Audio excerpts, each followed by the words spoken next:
Hoje nós vamos para a segunda entrevista do ciclo de entrevistas Trama com o José Pereira Filho. O José Pereira, ele é doutor em Sociologia pela Universidade Federal de São Carlos, mestre em Educação pela Universidade Federal de Cuiabá e formado em Pedagogia pela Universidade Federal de Mato Grosso. Atualmente ele é professor na Universidade Estadual de Mato Grosso, UNEMAT, do campus de Tangará da Serra, que é onde ele mora e da onde ele fala, e sobre o que nós vamos falar hoje, inclusive, a situação dos pequenos produtores no município de Tangará da Serra. Confiram. Estamos começando, então, hoje a segunda entrevista do ciclo de entrevistas do Grupo Trama, com a presença do José Pereira Filho, conhecido como Zé Pereira. Eu vou chamar você de Zé, tá? Que é como a gente se chama. Fica à vontade. O Zé vai falar um pouco sobre a comunidade que ele estudou, que é uma comunidade rural lá do município de Tangará da Serra, que fica no estado de Mato Grosso. O estado de Mato Grosso, pela contagem que eu vi de ontem, tem confirmado 1.187 casos de Covid-19 e a cidade de Tangará da Serra com 43 casos, mas nenhum óbito confirmado ainda, que, enfim, é uma coisa boa, né, dentro dessa situação toda. Mas, enfim, Zé, fala para mim um pouco mais sobre essa comunidade que você estudou, fez a pesquisa, como que é lá? Pois bem, a colonização inicial de Tangará na década de 60 teve uma das características, a colonização através de implantações de comunidades rurais, de mini, pequenas, médias propriedades, fundamentalmente de trabalhadores rurais que vinham dos estados de São Paulo, Minas Gerais e Paraná, que coincide com o processo de colonização, de modernização da agricultura brasileira, que a professora Maria Moraes trata muito bem naquele livro Errantes do Fim do Século, e um contingente muito grande de trabalhadores que ficaram sem a condição de trabalho. Muitos migraram para a cidade, mas um contingente quis permanecer na terra e buscou condições para isso, possibilidades para isso. Então, nosso município absorveu parte dessa migração desse contingente. E Córrego das Pedras foi uma das primeiras comunidades. O primeiro morador migrante para aquela região foi em 1964. O segundo em 1965, e daí para frente um contingente maior, e formou-se uma comunidade. As terras foram adquiridas, boa parte, através de compra direta. As terras, ainda naquele momento, não tinham valor de mercado, eram terras, em comparação ao mercado, por exemplo, contemporâneo, eram terras relativamente acessíveis, baratas, para quem tinha pouco capital, e, inclusive, algumas situações adquiridas através da troca em trabalho, em mão de obra, em função da escassez da mão de obra, né, e do baixo valor das terras. Isso permitiu o acesso a essas famílias migrantes desses estados para cá. Tradicionalmente, no processo inicial, era a derrubada, a implantação de lavouras de toco, que se falava, né, lavouras brancas, milho, arroz, feijão, e aos poucos a implantação do café, que trouxe também um contingente de mão de obra muito grande, porque a lavoura de café era toda manual, absolvia um contingente muito grande de demanda de trabalho e de famílias que vieram também para trabalhar nas lavouras de café naquela região. Com o tempo, o café passou por uma profunda crise em função de questões de mercado, de questões climáticas, de adaptação das variedades de café à região, porque o que trouxeram para Tangará e para Mato Grosso e para essa região de Córrego das Pedras foram as experiências, né, de produção da região de São Paulo, Minas Gerais e Paraná, onde a realidade é diferente, o clima é diferente, as variedades aclimatadas aquele cenário, aquela região, e estávamos em outra região, com características diferentes. Então, no início teve um bom desenvolvimento, mas com o tempo, né, essas lavouras acabaram sendo frustradas em função dessas duas condições principais que os próprios produtores apontam, né, a questão de mercado, monopólio de mercado, e a questão climática, né, uma região, às vezes, de clima de sol, de calor muito intenso, não adaptada à variedade de café que eles estavam habituados a plantar. Tiveram que reinventar as práticas produtivas, né? Foi quando aí no final da década, início da década de 80, década de 90, no meados dessas duas décadas, né, começaram então a levar produtos para a feira. Tem feirante que na entrevista dele, ele diz que a primeira experiência dele de ir para a feira foi cortar uns 12 palmitos lá da roça, trazer para a cidade e vendeu. Ao vender os palmitos, ele colocou aquela tarefa, aquela atividade como uma possibilidade de vida. E isso foi se multiplicando. E começaram a produzir de uma forma mais específica para a feira. Verduras, legumes, depois veio a produção do gado, junto à produção do gado leiteiro, a industrialização do leite, queijo, requeijão, fabricação de bolos, aí foram ampliando, né, os produtos, e com o tempo, essa feira ela foi crescendo e se reestruturando. Eu tenho lembrança dela de 3 lugares diferentes, funcionou em 3 lugares diferentes, né? Até que com a participação do poder público, porque também existia uma pressão muito forte por essa característica de Tangará ter sido colonizada a partir das mini pequenas propriedades e ter ainda um quantitativo significativo que também tensionava o poder público por condições de trabalho. Nesse caminho, então, de relação dos produtores com o poder público, e aí não é só da comunidade Córrego das Pedras, né, de outras comunidades também, construiu-se a feira municipal. Ela é um espaço coberto, com 8.100 metros quadrados, né. Os feirantes passaram a fazer a gestão, acabaram cercando aquele espaço, protegendo aquele espaço, no dia de feira abre, enfim, construíram um espaço bastante adequado para a atividade da feira. E a feira de Tangará da Serra passou a ser um espaço muito procurado, inclusive um espaço de se fazer turismo, né? Tem uma avenida, uma praça de alimentação com alimentos básicos lá da roça, como se diz, o cafezinho quente também, né?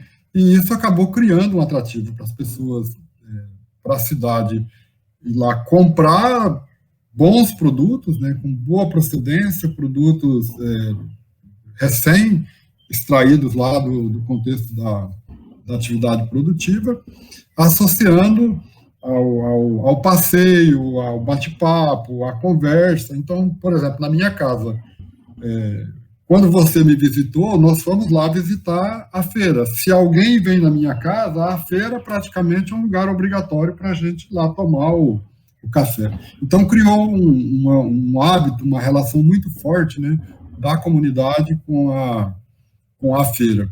E isso viabilizou, né, a atividade econômica, porque, como eu disse, passaram a produzir voltados para a feira e tiraram a figura do administrador. E foram criando outros mecanismos. No contexto da minha pesquisa, nas observações e nas percepções, e agora posso precisar, por exemplo, a relevância dessa atividade, Tainá, é que, mesmo no funcionamento regular da feira, ao final da feira, era muito comum alguns feirantes pegar parte da produção, e ele já tinha compromisso com aquela produção e entregar domesticamente, entregar na casa das pessoas. Isso não era feito de uma forma massiva, mas alguns já tinham se atentado que era um mecanismo de aumentar a venda, né, e de acabar criando meios de comercializar toda a produção sem ter que voltar a produção para casa. Então, nesse contexto, né, eles viabilizaram a atividade econômica e, num cenário de uma região de agronegócio com um nível de tensão muito grande sobre as terras, em função das qualidades das terras, eles conseguiram permanecer nas suas terras, criar uma dinâmica de produção. Hoje, já na terceira geração, produzir vida material e imaterial, porque tem uma dimensão da cultura caipira nesse contexto, também permanecer em suas terras como permanecem até hoje, já na terceira geração. Eu até ia falar isso também, Zé, quando eu fui aí, que a gente foi na feira, foi muito, muito interessante, porque é um espaço muito rico, né, muito diverso, tanto de produtos, quanto, enfim, as relações ali é muito, muito interessante, né, e como você falou, né, de fato é uma região, bom, é o estado de Mato Grosso, o agronegócio ali faz uma pressão em todos os lugares, né, e é muito interessante como lá em Tangará da Serra, né, e por meio das comunidades, e principalmente a comunidade Córrego das Pedras, você consegue manter, né, essa resistência, né, da pequena produção, é muito interessante. Mas você falou sobre a feira, e eu li algumas notícias que, bom, no começo, acho que em março, chegaram a fechar a feira, e eu vi que tentaram fazer uma coisa de feira digital, que você mandava mensagem para o produtor e pedia para ele entregar, mas não sei se isso deu certo ou não. E depois de um tempo reabriu a feira. Como é que está a situação agora dos feirantes, desses agricultores, né? Pois logo que iniciou a pandemia, o município de Tangará foi um dos primeiros a tomar as providências com relação à questão do distanciamento social. E isso foi muito forte, muito intenso. Então, praticamente a cidade parou por quase 3 semanas. Nesse período, a feira, como um espaço de aglomeração de pessoas, ela foi fechada. E os produtores ficaram sem a possibilidade de comercializar. Então, um dos inventos foi criar esse mecanismo de comercialização online com a entrega dos produtos na casa das famílias. Como eu disse, já tinha alguns que tinham alguma experiência pontual de estar desenvolvendo essa atividade. E aí ela passou a ser mais intensa.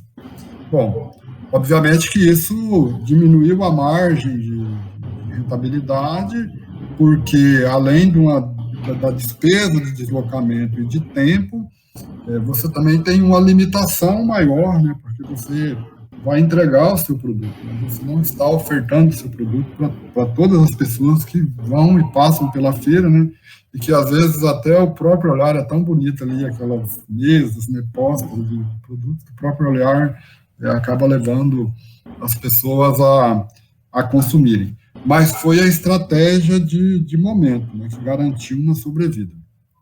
Importante ressaltar que o leite já vinha tendo um impacto negativo em função de mercado, em função de preço, com alguns produtores aqui da região, não propriamente de Córrego das Pedras, mas aqui do município de Tangará, recuando da atividade leiteira. Isso acabou equilibrando uma demanda pelo leite.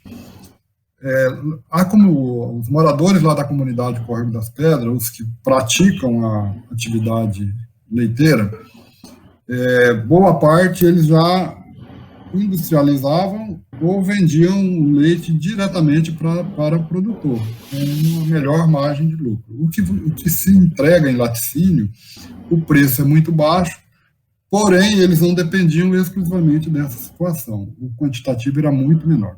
O fato é que nesse período também, como eu disse, diminuiu a oferta de leite, e isso acabou garantindo um consumo daquilo que se produzia lá em Córrego das Pedras. Então, conversando com alguns produtores, a produção de leite nesse período continuou, voltada quase que totalmente para entrega em laticínio, obviamente com a margem de lucro menor, mas garantindo o giro do leite e o recurso para manter ali as atividades da propriedade e a subsistência. Depois de um período de praticamente 20 dias de fechamento, que começou no dia 20 de março, houve, e tinham os números da Covid-19 aqui no município de Tangará, naquele momento, eram baixíssimos. Se formos comparar hoje o número de 43, 44, na proporção da população ainda é baixo, mas naquele momento era 1, 2, 3, 4 casos, flexibilizou um pouco a questão do distanciamento social.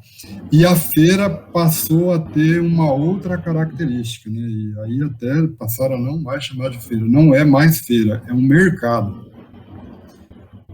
Ao invés de funcionar nas manhãs de domingo e nas manhãs de quarta-feira, como era tradicionalmente, passou a funcionar a segunda, quarta e sexta-feira da semana, com portão de entrada e portão de saída, com controle de número de entrada e número de saída de pessoas, garantindo o isolamento social e os cuidados com relação à higienização, e já naquele momento a obrigatoriedade do uso de máscara, que já tinha construído meio que o hábito por aqui, em função da pegada inicial, né, que foi bem radical mesmo, foi naquilo que realmente não é que foi radical, foi naquilo que precisava ser para controlar a situação, e isso não foi feito por acaso, Tainá. Foi exatamente porque o município de mais de 100 mil habitantes, né, o município não tinha nenhum leito de UTI. Tinha aqui do estado 20 leitos para atender a região, mas o município não tinha. O prefeito tinha noção exata do que ele estava fazendo e por que estava fazendo, porque não tinha condição de cuidar. Se qualquer nível de pressão desestruturava o atendimento de saúde pública, que você já tinha, numa situação normal, dificuldade de conseguir um atendimento para casos mais especializados, mais graves, né, em que demandava, por exemplo, o uso de respirador ou de respiração artificial. Então, a feira passou a ter esse formato e continua com esse formato de mercado municipal.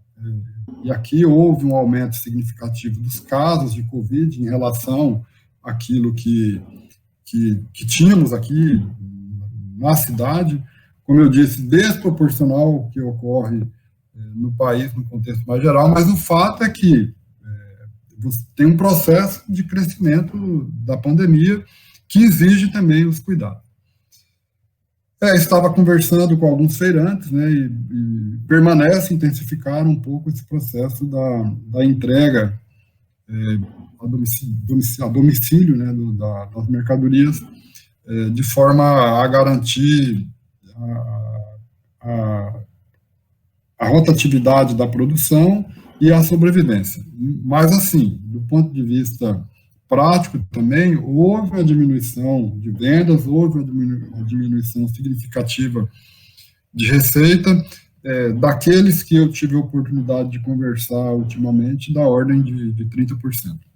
Lá na comunidade, as atividades da comunidade foram suspensas, as atividades estacionais de encontro, de visitações, que circulam em torno da igreja, retornaram às atividades agora há pouco dia, né, com missas, mas com as cautelas que precisam ser adotadas, né, as máscaras, o uso do álcool, enfim.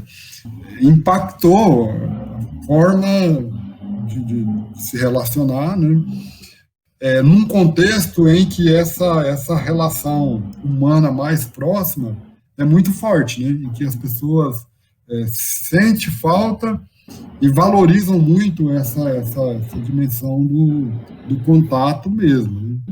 E interessante, não sei se você lembra da Dona Alcina. A Dona Alcina, ela é a esposa do senhor que foi o segundo morador lá da comunidade que mudou para lá na época no ano de 65, o senhor Aristide, que faleceu no transcurso da minha pesquisa, né? Aí, quando falaram para ela do Covid-19, de como que era, ela está chegando a 90 anos de idade, né? Aí ela lembrou do fato, olha, foi igual a febre, a malária brava, que matou muita gente aqui no ano de 1970, de 1971, é igual isso, mais ou menos.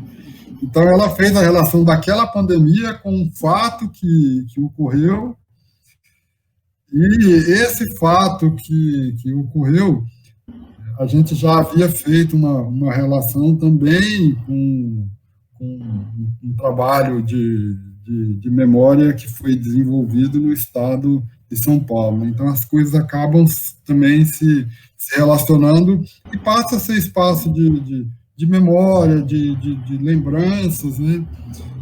Mas marcada por uma maneira, por uma forma diferente de viver, de se relacionar e de produzir, com toda certeza. Você falou essa coisa da feira, Zé, e do prefeito, né, e da condição de atendimento de saúde que tem aí no município. Mudou alguma coisa? Ele tentou criar algum desses hospitais, alguma tenda, alguma coisa assim? Ou nesse sentido, não? A ação que a prefeitura teve foi principalmente em relação à feira, esse controle, ou também teve alguma coisa ligada à saúde, ou aumentar o número de leitos, alguma coisa assim? Teve essas ações que nós chamamos de ações proativas, né, de isolamento, que teve muito significado, e teve que também ampliar um pouco, né? Então, assim, a Unemat, a universidade que eu estudo, ela tem um centro de biologia, montou-se uma equipe técnica de acompanhamento de evolução da crise, né? E aqueles equipamentos, por exemplo, a Unemat tinha respirador, disponibilizou para o município. O fato é que ampliou um pouco a condição de tratamento emergenciais, né? Mas, assim, da Covid-19, aqui em Tangará, até agora, não teve nenhum caso de UTI.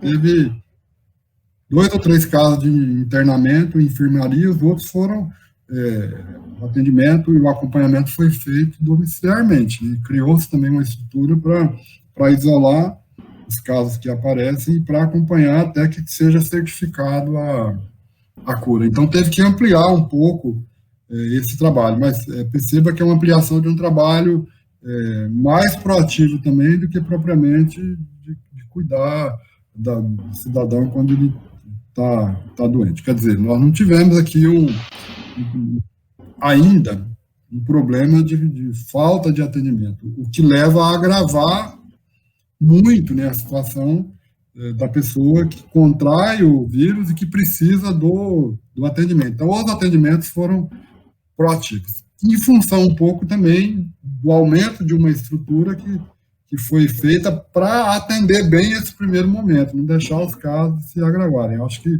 foi uma estratégia também interessante, que, como eu disse, até agora não demandou o uso a utilização de uma UTI, ainda não teve essa demanda aqui. Então, mas nós não temos uma estrutura pública que suporta uma atenção maior, não tem. Lá em Cuiabá, por exemplo, criaram 200 UTIs para o estado, que é um estado que atende praticamente quase todos os municípios, e que não consegue absorver o contingente de problema que o estado já tem e que está em ascendência, né? Está chegando, está espalhando, os números já são preocupantes, né? E parece-me que há uma predisposição, informações que nós acompanhamos, que no Centro-Oeste, por exemplo, a tendência é que haja um aumento dos casos. Nós temos a BR-163, que é um corredor, né, que liga o Brasil de norte a sul, e que essas cidades que estão na beira da BR-163, eu tenho feito essa percepção, tem tido um volume maior de casos, e isso tem um efeito fluidificador, né? Ele espalha. Mas aqui no município, diria para você que está Está controlado. controlado em função principalmente dessas medidas preventivas. Teve barreira sanitária, enfim, teve um monte de procedimentos que antes que não era comum ainda e aqui já estava sendo adotado, que limitou um pouco esse avanço. Em função exatamente da falta de condição de atender a população também. Mas isso é bem interessante, né? Porque mostra a importância de ter um poder público que age para evitar que a situação piore, né? Com certeza, isso é muito importante. Ô Zé, só a título de curiosidade, não sei se você tem informação sobre isso, mas tem uma aldeia indígena aí, né? Dos Parecis, no município. Você tem alguma informação sobre como eles estão em relação à pandemia e tudo mais? Ainda não teve casos, né? Lá nas aldeias ou de indígena. Eles têm contato permanente com a cidade. Porém, os índios parecidos, eles também já construíram uma autonomia, inclusive financeira, até pela região que eles estão localizados hoje, que possibilita eles fazer um enfrentamento sem estar dependendo muito de poder público. Né? Porque nesse caso aí você entra numa ação do governo federal, e a gente sabe como é que estão essas ações, além do viés que ela tem, a demora para se chegar na ponta, mas eles têm uma autonomia e são muito próximos ao município, né? As políticas do município de saúde e educação acontecem de uma forma muito intensa também nas comunidades indígenas. Então, por exemplo, Campo Novo, que agrega parte das terras dos Parecis, está com 1 ou 2 casos, também uma situação bastante controlada, né? Mas entendo que